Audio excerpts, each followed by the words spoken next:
Welcome to today's 5 Good Minutes, considering the season of Advent with Kurt Bjorklund. Joy in the Advent season, living with anticipation of joy. Where does joy come from? How would you have more joy this year? Often, we think that joy is about having things line up, being the way we want them to be. But I love how Philippians 1 speaks about joy. Verse 3 and following, I thank my God in all my remembrance of you, always in every prayer of mine, for all of you making my prayer with joy because of your partnership in the gospel from the first day until now. We often think about our joy instead of joy that we give to others. But notice here that Paul has joy because of the partnership of the Philippians with him in the gospel. I know as a pastor that one of my great joys is the people of Orchard Hill who just so thoroughly believe in the mission and the ministry of the church that they are all into the ministry.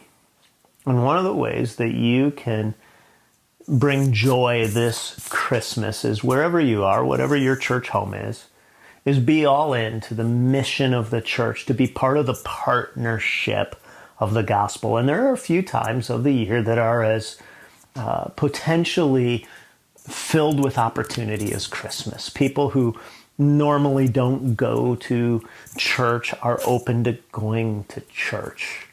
I had a flyer in the mail the other day, and it was an invitation to a Diwali festival, which is a festival of lights that is obviously a religious observation.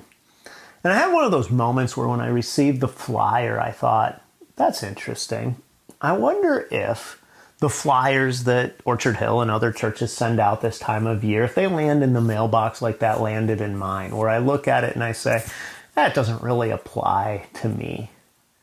But you know what would have been compelling is if that flyer had come and one of my neighbors had come over and said, you know, there's this festival of lights that I found really meaningful and significant, and I would love to have you and your family come with me this year and then come back to our house. We're having a few other neighbors over and we're having, eggnog and Christmas cookies or whatever the deal is. And all of a sudden I would have said, even if I don't believe in it, maybe just to be neighborly, maybe I'll think about it. Maybe I'll consider what could be or should be. And so I just throw that out today as you think about Advent and joy, that one of the ways to make your joy complete is to share that joy with other people and to share in the partnership of what's going on. And so let me just ask you today, who could you extend an invitation to? Who could you invite to be part of a Christmas Eve gathering at Orchard Hill or whatever church you're a part of this year that would be an extension of your joy, a way of saying, my joy is such that I want somebody else to experience this joy. And in doing so, maybe this year your joy will be filled with even a greater anticipation of what God is doing. I realize that you may be listening to this and be saying, I'm just trying to navigate my own pain, my own hardship.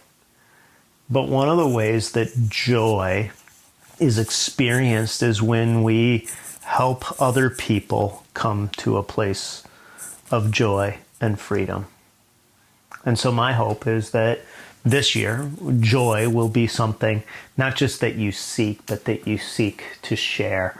And that'll be part of your anticipation of Advent this year. Thanks for joining us here today. There's a lot of great content to explore on Orchard Hill Plus and on the Orchard Hill main feed from the weekend. Have a great day.